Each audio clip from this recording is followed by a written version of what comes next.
Next, we're going to move on to our construction leadership panel discussion with SCSA President Colin Poular, Keith Bird, and Mark Novekosky. And I will hand things over to you, Colin. Great, thanks, Kelly. Really appreciate that, and thanks, Jonathan, for the presentation. So listen, I'm really excited about having this conversation. I always enjoy talking to folks who are leaders in the leadership position, and so here's a great opportunity to listen to some of those that are very much in the field working on it. So first of all, I'll bring up Keith Bird, and who you would have been introduced to earlier. Again, one of the partners at R&F Ventures, based out of Prince Albert. Several years in the industry, small business management. He's also on our board of directors, as well as on the board for Merit Contractors and New Horizons. I'll also bring on Mark Novekosky. Mark is a regional health and safety manager with Flynn Group of Companies. He's been with Flynn for over 12 years. Holds a designation as a Canadian registered safety professional and certified health and safety consultant.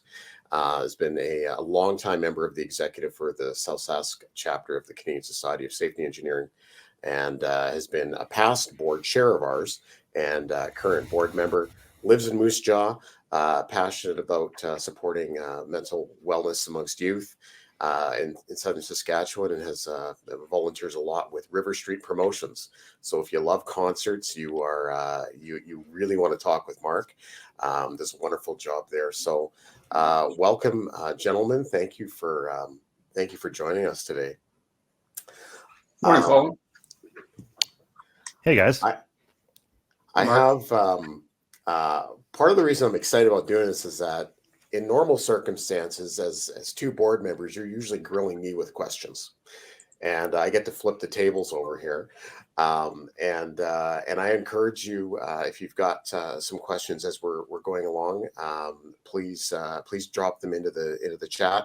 We'll see if we can work those in. Again, it's really kind of for us to have an opportunity to learn from folks who are in leadership positions, both as a senior manager and as an owner of a company. I think we can learn from experience, because you're not just responsible for one narrow group of the business. You've got a responsibility to make the business successful. You've got to be innovative. You've got to create long-term value. And even as your title, Mark, I know it says Regional Health and Safety Manager, but I know you have much broader responsibilities, that broader HR, and it's not just in a local context, but frankly, North American context as well. I'd like to open this conversation with a question that does pertain to leadership and culture. And if I could ask each of you to kind of share your perspectives as a senior manager and owner, if you could help describe perhaps your leadership style that you use and try to ensure a healthy and sustainable business, and what you do to try to encourage and create a culture within your own companies and towards whether it be safety, financial, or managing other potential risks. And Keith, if it'd be okay, I'll start with you, if you wouldn't mind sharing your thoughts on your leadership style and what you do in terms of encouraging a culture. Well, my leadership style, I've never really thought of having to describe it, but it's come from kind of a long and winding road in business. I came to safety and construction safety certainly later in my career, and every step along the way, in the different things that I did, mostly in small business ownership, really prepared me for to be a safety professional, or to be a leader in the construction side of it. So to describe my leadership style is a little difficult. I guess I haven't looked in the mirror and really figured out a few words to describe it. But I've learned to be inclusive, open door policy. I guess one of the things I learned early on was when I got to the construction safety side of it is when I got here, I didn't know what I didn't know. And it's really, really good to, when you look back now, I think I took some good steps. I was inclusive. We had lots of senior guys in the company, senior guys in the field, and they were really helpful in and I wouldn't say holding my hand, but they were a really good resource. And I've continued to use that as I go forward, is realizing that there's probably guys in the company that and guys that you work with that know a lot more about certain things, and they're the guys that help you make those decisions as you go along. This is great, and Mark, maybe I'll go to you, and then we'll do a little deeper dive in there. Sure. I like what Keith said. I think you're only as good as the people you surround yourself with. There's a quote I saw one time that you're basically the average of the 5 people you spend the most time with. I don't know if that relates or not to anybody, but I guess, yeah. Also, what Keith said, looking in the mirror sometimes is can be shocking, but sometimes it kind of grounds you a little bit too. If I had to pick a style, I would probably call myself, authentic. I am who I am, quirky, warts and all, and I'm here as a servant leader to, basically remove the roadblocks for the staff. I do what I can to make sure we're putting product on buildings, and the more we do, the more our clients are happy, and the more money we make as an operation. So, I don't think we should shy away from the fact that as leaders, we all want to make money for our companies, and from the risk management side, that's definitely a big part of it too. Saving money usually takes money off the bottom line directly. So it can be huge in some cases. But you have to be nimble. There's times where you have to be a situational leader, where you're a crisis manager 1 minute, and then the next minute you might be a coach. So yeah, having said all that, maybe I'm a bit of a chameleon at times too. So. Well, it's interesting because you're kind of talking almost a contingent style of leadership based on a set of circumstances or situations. I think, getting an opportunity to know both of you, I've seen a bit of those pieces, and you mentioned a couple things, Mark, that I think are important, and maybe I'll bounce back to you, Keith, on this for a second. Is you obviously have the responsibility to make sure that your company is profitable as you're managing these risks. How do you navigate the tensions that sometimes would exist? Because I imagine it's like anybody else who's running an operation. You've got all these different, what might seem like competing interests, and you're trying to figure out how to make them align. How have you done that in your company? So when you say tensions, you're talking about tensions between subtrades, tension between employees? It could be, and I, Frank, I'm thinking more of the tensions between these different priorities, and do they align? Do you find ways to make them align? Because some folks you're asking me to do one thing here, but I still got to worry about my bottom line.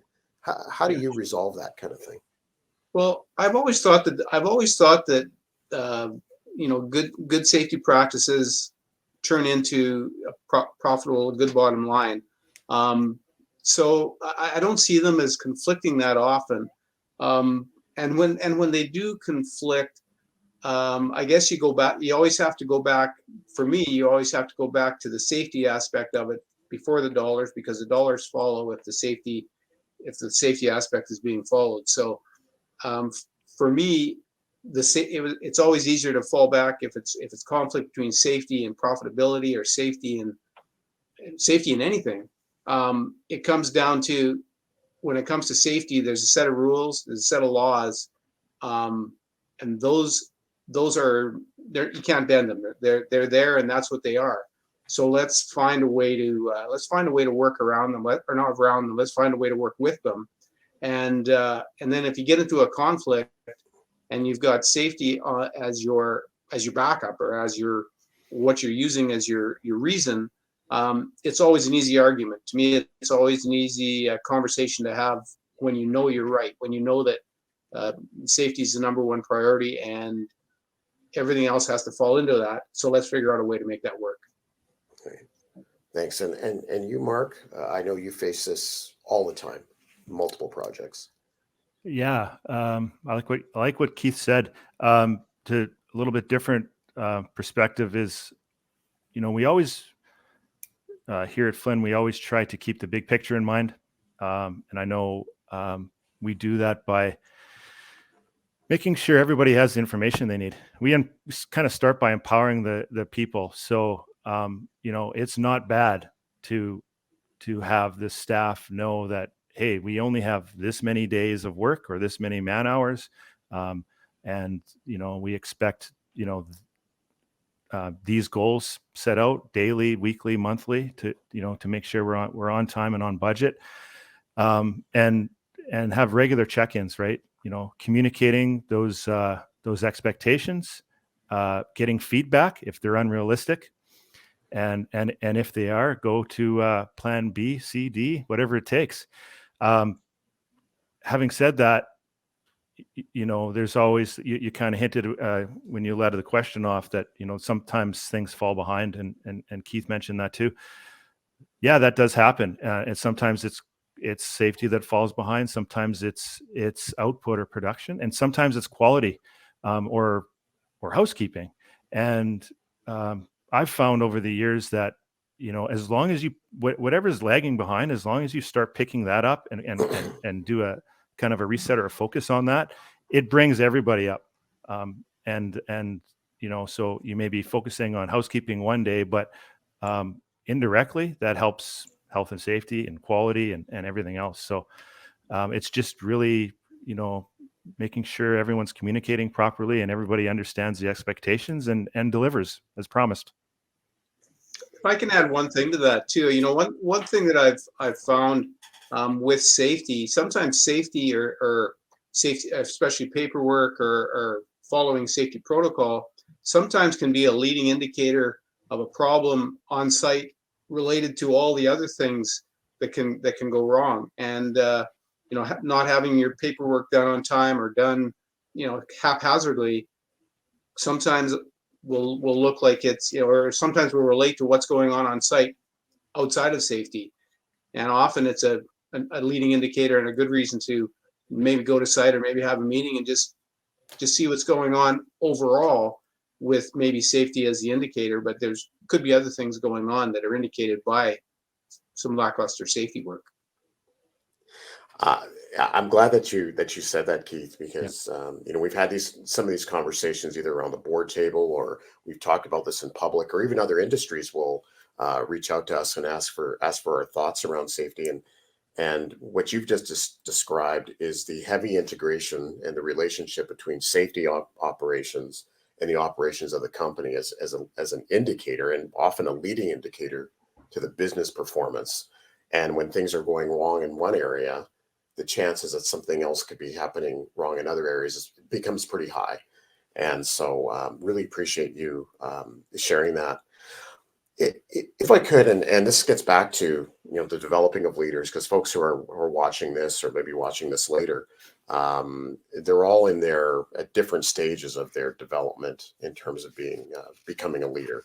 Many are starting specifically with a target of, hey, I'm trying to be a safety professional, or I have this key responsibility in an organization. But if you could speak broadly from your own experiences first, where have you experienced really strong mentorship or strong coaching at its best for you, and what would you recommend for those in early parts of their careers, either as a safety professional or a site supervisor or a new manager?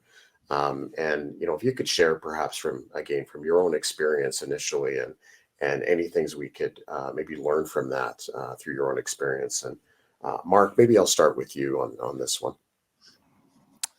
All right. Lots of things, I guess. The those that have been in the industry, like Keith and I, for a long time, we see everything, the world moving faster and faster, and people trying to rush their careers.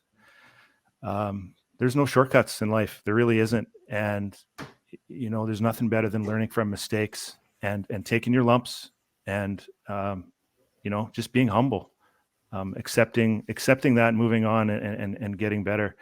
And I think some of my best mentors have showed me that. They've shown me the patience to, allow me to make mistakes, manageable mistakes, in some cases, in most cases, and not lecture, but just kind of actively listen. And I find that I've had a couple really good mentors over my career, and they really they're there, they're available for communication, for conversation, I guess is a better way to say it. And they just encourage continuous growth and continuous learning. Like I said, it's a long journey. So. Yeah, thanks, Mark. Actually reminds me of the person who's provided some little bit of mentoring to me. They had said to me, Colin, in your development of being a leader, there's no quick elevator. You have to take the stairs, and it's work, and it is a journey. So thanks, Keith. Your thoughts from your experience and reflections on that. Yeah, I guess I'll go back to when I started in the industry. First was I had little or no knowledge about construction. If you asked me how to build anything, I would have been at a loss.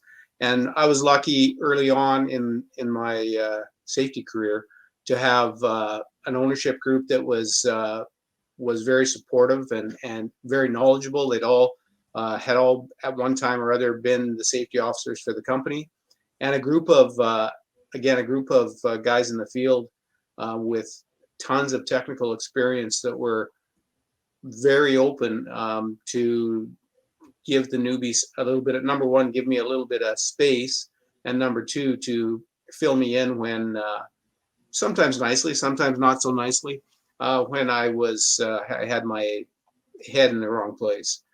So yeah, that's been, and then we've always, one thing I learned, and I actually learned it from, I always think of this, I learned this from a sort of a second cousin or so of mine, when he was about 5 years old, and we use this around our office quite a bit.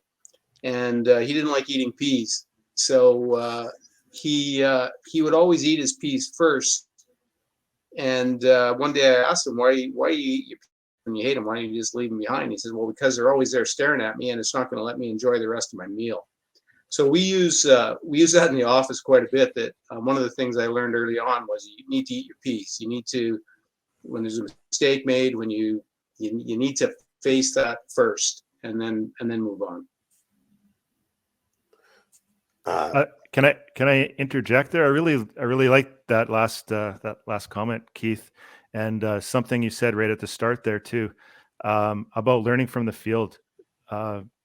Boy, some of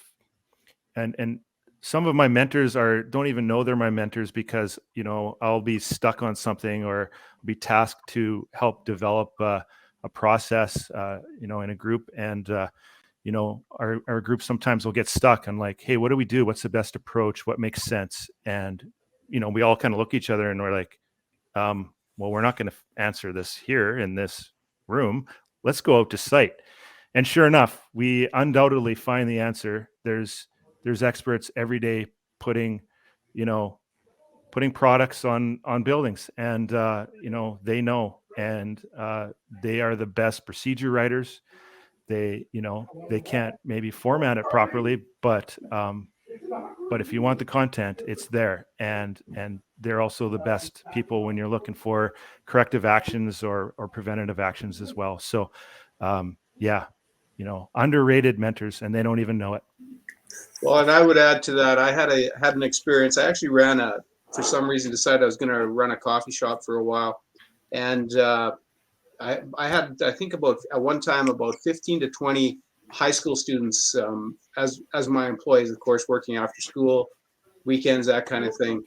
And it changed my management style from, I used to be a bit of a tyrant, I would say that, to realizing that you're dealing with these young kids, young emotional kids, and the only way you were going to get anything out of them and get them to come to work and enjoy it was listen to them and listen to their problems and find out what they had going on. And lots of them had lots going on, and that was probably changed my management style more than any other thing that I've done through my 30-some years of business ownership, was dealing with high school kids for 4 to 6 years. It was a good learning experience. You know, you're both alluding to this, and maybe we'll go down this road here. Is, you know, we've got this dynamic where you've learned from teams, and you're like from your own teams. You've been coached by others in your teams, or people who've been mentors, and sometimes they didn't know that they were the mentor, but you learned from them. The dynamics of our workplace continuously change, and you know, I think we've seen some of the most rapid changes in the last handful of years, and we expect further change. Some of that's demographic, some of that is going to see some cultural changes. The population changes are happening, and so our groups may come in not having maybe the same experiences as the people that we're working with currently, and we need to be able to develop them quickly. Just as each one of us has had opportunity to be mentored. And would you have any thoughts or insights in terms of people coming into the workforce and labor supply, and the things that leaders need to be very aware of, you know, as they recruit and try to develop their teams?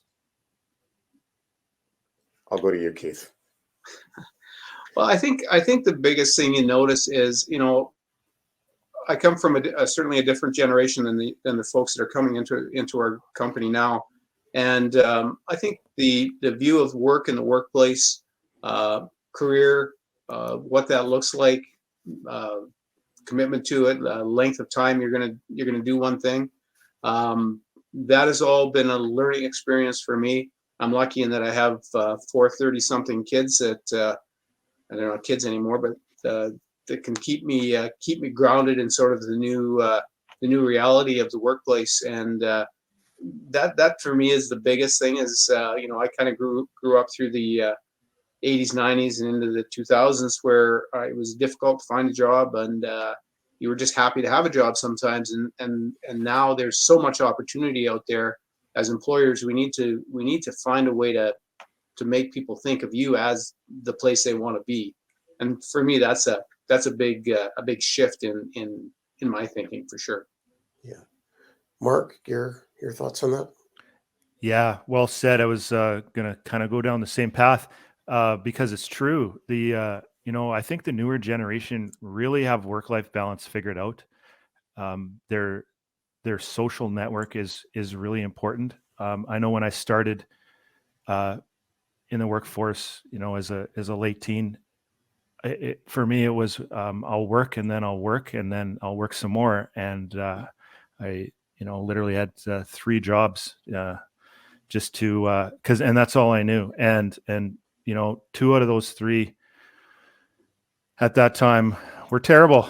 I hated going to work. I did not enjoy it. It was a great paycheck, and that's all it was. And you know, when I talk to young people now, and I can proudly say, you know, I've been at this company now going on 13 years, and it is the place where I want to you know, be at for most of my waking hours, because you know, like Keith said, you know, you got to figure out, you know, I guess figure out, you know, how to have that workplace be the place that people want to be, and the place that people want to you know, spend their waking hours. And so it becomes more than just being task orientated and stuff. You know, you actually build friendships at your workplace, and you know, you do things outside of work. You know, so I think you know, looking at work from a different perspective than,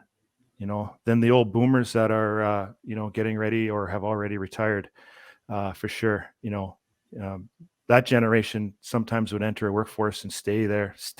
They'd have one or two jobs their entire life, and it's not uncommon to hear people of that generation, be at a workplace for 40, 45 years. Right. And it's just not like that anymore. Right. It's just not. And so employers out there have to figure out that edge. What do they want? Talk. And so job interviews are not one-sided anymore, or they shouldn't be. It should be like, what do you want to see as employer? Here's what I want as an employee, expect from an employee, but what do you want, from me? How can I convince you to work here? So, yeah. These great points. I see a couple of questions in the chat, but just before we get there, just because of the path that you both have taken here, would you be willing to talk a little bit about wellness? Because you've both alluded to it, people wanting balance, that we've got to think different to be employers of choice. Could you maybe talk a little bit about general wellness, emotional health, mental health, and how you've, your approach now to monitoring and managing those things, and even helping your supervisors acknowledge and recognize important factors around that. And maybe Keith, if I can start with you and Mark, and then I'll go to the chat and grab a question from there. Yeah, I'd have to say that, for the years that I've been in business, the whole idea of work-life balance and wellness was not anything we ever talked about for a long, long time. And it's really a positive step I see in the construction industry and within our company. We're starting to talk about that. We're starting to say, hey, how's it going? You don't seem like things are going that great today. You want to talk? And that's such a change for me, but it's for me, it's been real growth too, because it's made me think about my work-life balance. And back when I used to work 6 days a week in retail, and when December hit, you'd work from the 1st of December to the 23rd of December straight without a break, and start thinking about, was I really that effective back then? And boy, I wish I knew then what I know now, and I probably would have managed that a lot differently. So, we're involved as a small company. We're getting involved in a pilot project with WCB here right now around mental health and wellness, and really excited because we, personally, I'm no expert in it, so it's really good to have someone learn with us and take our hand and take us through this, and really excited about the future and what that's going to hold for our company and for the industry when it gets more into the industry.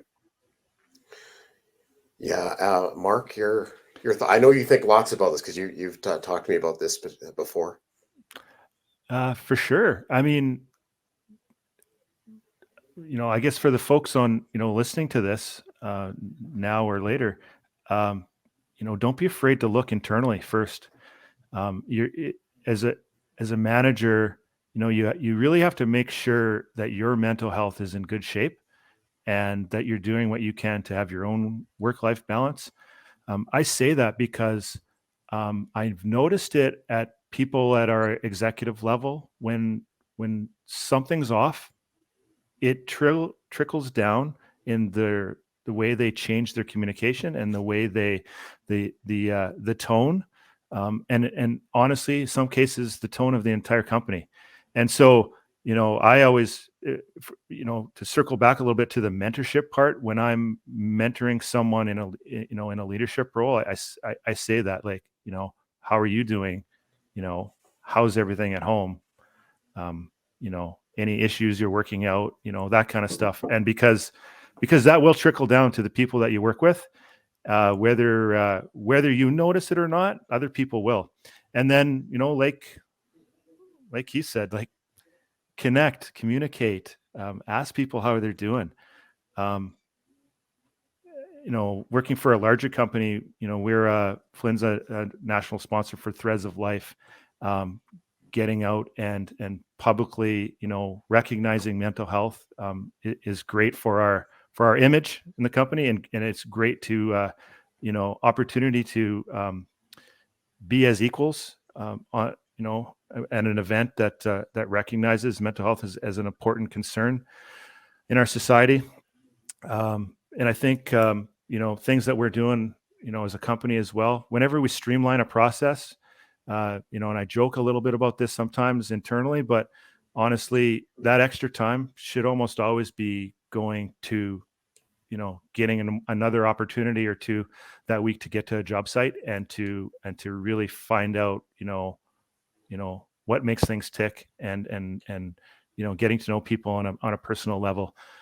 In the end, we're all people, and we all have feelings, and we all we're all vulnerable in different ways, and you'd be surprised from a leadership perspective, if you get out there, how much you have in common, all the way down to that brand new laborer that started yesterday. So yeah, for sure. And there's lots and lots of evidence that is been showing up in the last decade or so that shows us the connection to long-term performance when you're paying attention to this. So I thank you both. There's a really good comment in there, the old airplane safety speech.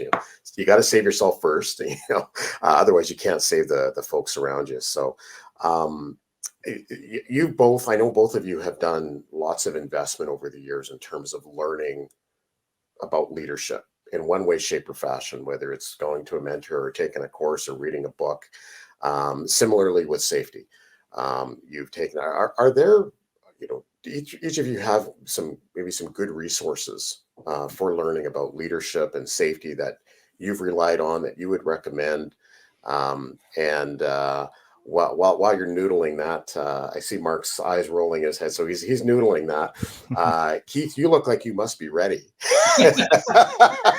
Well, we'll see what we can come up with here. I guess this may sound like a paid advertisement here a little bit, but I would say, getting involved with industry associations, whether the SCSA would be a good example. I'm involved with Merit and a few other things. You can learn a lot about leadership, and a lot about, especially about leadership, but also with the SCSA about safety. Getting involved with the board, you meet people that you're able to meet people in companies of all sizes, big and small, who you feel comfortable to pick up the phone or send an email to and ask them a question that they have that experience and they have that knowledge behind them. So get involved in the industry, whatever way, shape, or form that is. But the SCSA is a good example of that. The things I've learned from the people at SCSA on the board, the relationships I've gained are valuable. They're invaluable because I couldn't put a price on them. Thanks, Mark. Your thoughts? I agree. I actually have learned a lot being on the board of SCSA, but with other organizations and volunteering as well. It's just I made a comment when I first hopped on here about there's a saying about you're kind of the average of the 5 people you hang out with most. But if you keep hanging out with those same 5 people, you're all going to become the same. And so it's really good to, at least for me, but I believe for anyone to change it up a little bit.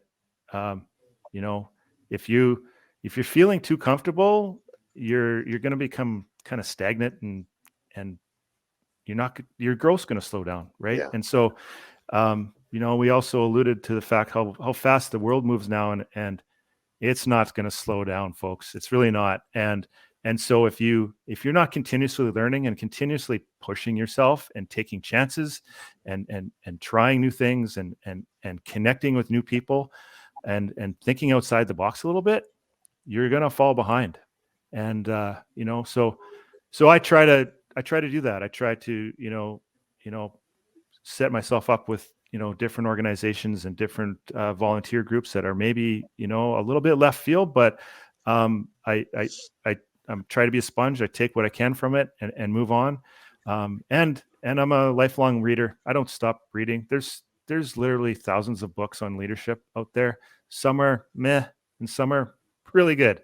So awesome. I mean, both of you have spoke to an element that I even encourage, internally with their own team to get involved in some element of volunteering somewhere, getting outside of your comfortable circle, because there's some really great growth and learning that you could bring back to what you do on a daily basis and enhance everything that you're doing. There was a question that popped up about innovation, which I'm excited about because it's an area that I'd love to get your thoughts on. The specific question is, what is one of the greatest safety innovations over the last few years, and maybe I could add to that, add some more context to it, is that as a board, you've really pushed us as an association to look at things as often as you can with a lens and taking certain risk and to try to be innovative, to test ideas. Some of them don't work out the way we may have thought. Some of them do terrifically well. And I'd love to get your perspectives on what you've seen as some of the best or some of the greatest safety innovations that you've seen over the last number of years, and that maybe you'd share. And Mark, I'll start with you on this time. Well, I think for safety innovations, man, there's a lot and more all the time. But to kind of maybe speak with some broad strokes, and this is not solely safety, but there's a lot of great things happening with artificial intelligence right now. Kind of starting with like the ability to use predictive analytics to predict the future, essentially, to the point now where we're almost able to, if you gather the right information, and that's kind of the key to start it, you can almost predict down to the day, hour, and location where your next incident's going to be. And it's crazy, and it's getting more powerful every day. Things like drones, man, to get an aerial shot of a site and to look at it from a different perspective. Never mind the fact that they're just so fast and convenient. We are able to take photos and look at everything from work congestion to quality issues to risks and safety issues. I don't know. There's kind of two that I guess pop up the top of my head, but there's lots out there. Yeah. Keith, your initial thoughts or observations on that? Yeah, similar to what Mark has to say. As a smaller company, I think that I would say that probably the greatest innovation has been tech and affordable tech. As a smaller company, our budgets are smaller, but the ability to do hazard assessments online, the ability to use drones, just the ability, I know this is old school, just the ability to take pictures on site or take video on site and be able to, in real time, and be able to get that, to people that can help you. So I would say just in general, affordable tech in general. Yeah, I'm going to add one just because I just saw this in use on one of our job sites in the Winnipeg branch that I work with, and it was 3D scanning, and we at Flynn we do this more and more now, and of course when you scan a building in 3D with multiple lasers at various locations, you get a very realistic view of the building, and as we know, the building might look straight from 50 feet away, but it's not straight. And this will help, and it does help. And, we're talking, being able to now customize, what we, our materials down to, several decimal places of an inch. And it is how that relates to health and safety. We've had lots of incidents where, maybe we're putting wall cladding up and, it's a tight fit. And so they push harder or they squeeze harder or they, start banging at it. And, when everything is precise and perfect, I don't see that. we almost eliminated, ergonomic issues with that kind of stuff. And so sometimes the tools that are out there maybe don't seem like they're, safety related, but they are often. They're, maybe more indirectly, but yeah. Yeah, like I 100% agree, and if I can take both of your examples that you've shared, I mean, the ability to use drones to do inspections. Companies have said, hey, listen, we do roofing jobs after major storms.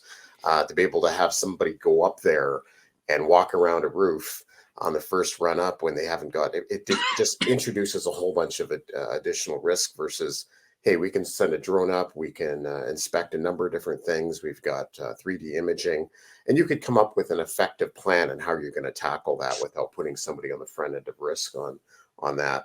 I think it was one of our other board members in a similar leadership talk talked about that our industry has not or had not yet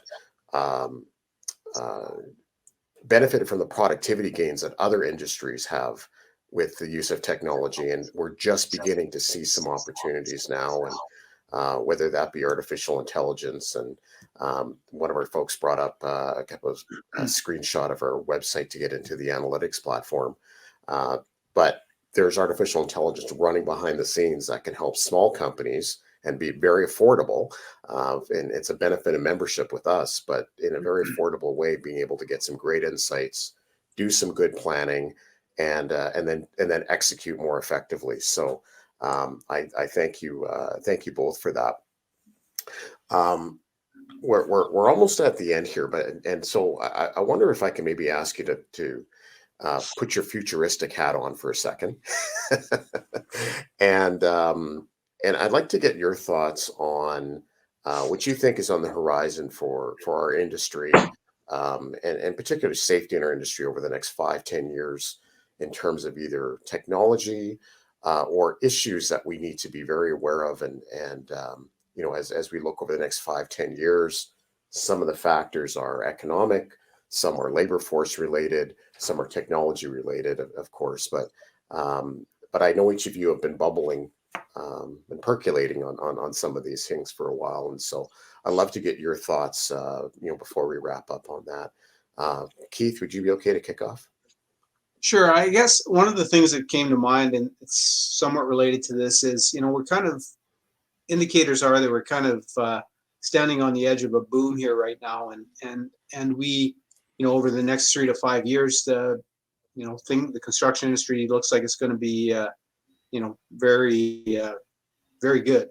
And I kind of harken back to 2012, 2013, 2014, 2015, and what that meant for a smaller general contractor like us. And though there was challenges there, I think there's great opportunity especially for companies of our size and smaller, to invest more in safety. I know that's what we did back in those years. Gave us the resources to get better at it, to put more resources behind it. And so I see, though there will be challenges with labor and with safety, there always is, I see a great opportunity coming at us again as a small to medium-sized company to expand our safety program, to do more and do better because of the resources that should be out there for all of us. Fantastic. Thank you. Mark? All right. So what do I see on the horizon for safety? Well, not to sound like a stuck record, but I talked a little bit about this, about, the old guard is leaving. And these are guys, like I said, that, might be of a baby boom age and spent their whole life in construction. Construction and the trades have, to some degree, kind of fallen out of fashion a little bit. And maybe, I think our construction industry, would benefit by, the youth understanding that it's a great career opportunity, definitely financially, but also doing what they love in a lot of cases. It's the audience is changing. I think I agree. I see some indicators that we're going into another boom. I agree with Keith on that. I think one of our pinch points is people, and I think it's going to be kind of a multifaceted approach to get them. Engage the youth of our province to join the construction industry. Work with folks to help immigrate people. I know, being involved in a larger company, we actually have an immigration team, and we immigrate regularly from multiple countries to help bring folks to Saskatchewan and to start and a career in the construction industry. I think. Along with some of those things that I said, there's a bit of a risk as far as we may be forced to promote people into higher level leadership roles before they're ready, before they've taken their lumps and made their mistakes, as I was saying earlier. And so that is definitely something to look out for other leaders in the province. If you haven't already, I'm sure you have. And that's kind of some things like off the top of my head anyway. Great. Well, this is wonderful. This has been a great conversation, and again, I thank both of you for sharing your thoughts so openly and willingly with those watching today or listening, watching later. We have 2 more minutes, and I wonder if you have any closing thoughts that you comments that you might want to add before I hand things back, Keith. I guess the comment I would make for people that are coming up through the industry in the safety as a safety professional is get involved. Get involved with associations. Get involved in your community. The learnings you can get from that are free, other than your time, and they're priceless. So yeah, get involved. Awesome. Thank you, Mark. You stole mine, Keith. But